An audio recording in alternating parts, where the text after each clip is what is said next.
Have you ever played RuneScape and thought, nah, this game is too stimulating for me, I gotta play something even more detached and grindy? Well, my friend, it's your lucky day, because today we're talking about Wild Terra 2, a game that looks like the bastard child of RuneScape 3 and Rust, and if working one full-time job wasn't enough for you, this one certainly will be.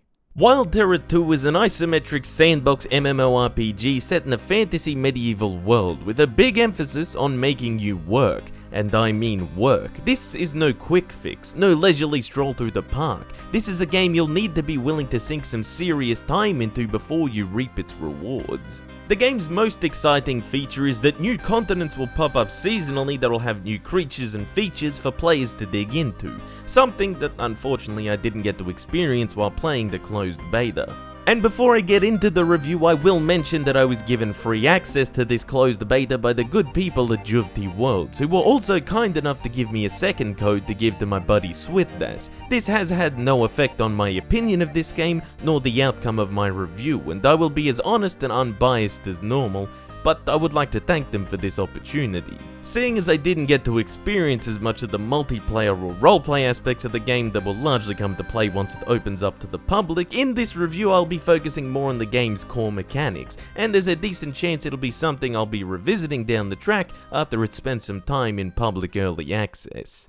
If there is one word to describe the gameplay in Wild Terra 2, it's grindy, and as much as grindy is used as a buzzword these days, it's simply the only way to describe it. What you gotta understand about this game is that 95% of the time you spend in it will be collecting resources, crafting stuff, or waiting for items to be processed. Your character has a number of skills associated with things like gathering, crafting, and combat that basically increase the chances of something happening, whether you'll gather a resource successfully, whether you'll land or block a hit while fighting something, or whether you'll actually craft something or have it fail and waste all your resources on nothing. There's a big RNG aspect to the game, and almost every different part of the game is tied to it. It can prove to be rather frustrating, especially when it comes to crafting things, and when you fail to gather or build or craft, your character makes the most disheartening sigh humanly possible. Yeah, you and me both, mate. The game has a tutorial where you complete a number of set tasks that honestly takes about 4 hours to complete, give or take an hour or so depending on whether or not RNGesus is on your side, before throwing you onto its proper mainland continent, and still giving you a bunch of set tasks to complete. There's no longer the obligation to actually do them to get off the tutorial island, once again the game's RuneScape likeness shining through, but I'd rather the game give you more of a fresh start and allow players to more organically figure out what they want to do, rather than just continue to throw tasks at them. What this tells me is that the game isn't intuitive enough for you to figure out on its own, and so it has to tell you specifically what to do or you'll never figure it out. Which, for a sandbox game that is supposed to let you do what you like and fill a role in its MMORPG world, is not good. And that's right, the game is not intuitive, even with its tasks. The crafting menu doesn't actually tell you what the things you're making do or how they work. Items other than foodstuffs or weapons and armor have no tooltips, and many of the game's processes simply don't tell you how they work. For example, to tan hides you need to use water, lime solution, bark solution, and nettle solution to turn dried hides through several stages until you finally get leather to use for crafting. But the issue is that there's no part of the game that tells you how it needs to be done, not even the quests that instruct you to make this stuff. A simple tooltip on each of the different solutions that simply tells you what they do would be a huge improvement.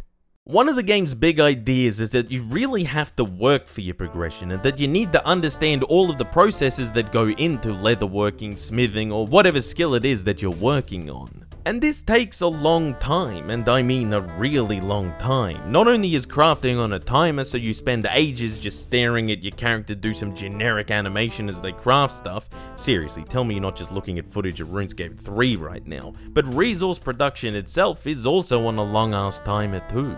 It takes 5 minutes for a furnace to smelt 1 bar of metal. It takes 10 minutes for a crucible to make 1 bar of bronze, or for a drying rack to turn 1 raw hide into a dried hide. And if you want to make leather, a hide has to go through 4 steps, which take half an hour each. I know there are some people out there that would appreciate this kind of thing more, but my problem is that it takes such a long time to get anything meaningful done. I spent 25 hours in this game and all I had to show for it was a quarter built wall and the most basic heavy armor you could craft. But I didn't even have a full set because the breastplate failed crafting twice. The problem with being such a time sink along with the game's RNG aspect is that it can do this to you. You can spend a whole bunch of time doing something, and if you just get unlucky, it can be all for naught. I get that it encourages you to craft more things closer to your level to make the chance better, but it only makes the grinding even more excessive. Players shouldn't just be given everything off the bat or in the first 10 minutes of playing, but they should also feel like they're getting somewhere, and this game struggles to find the reasonable balance between time spent and a justifiable output.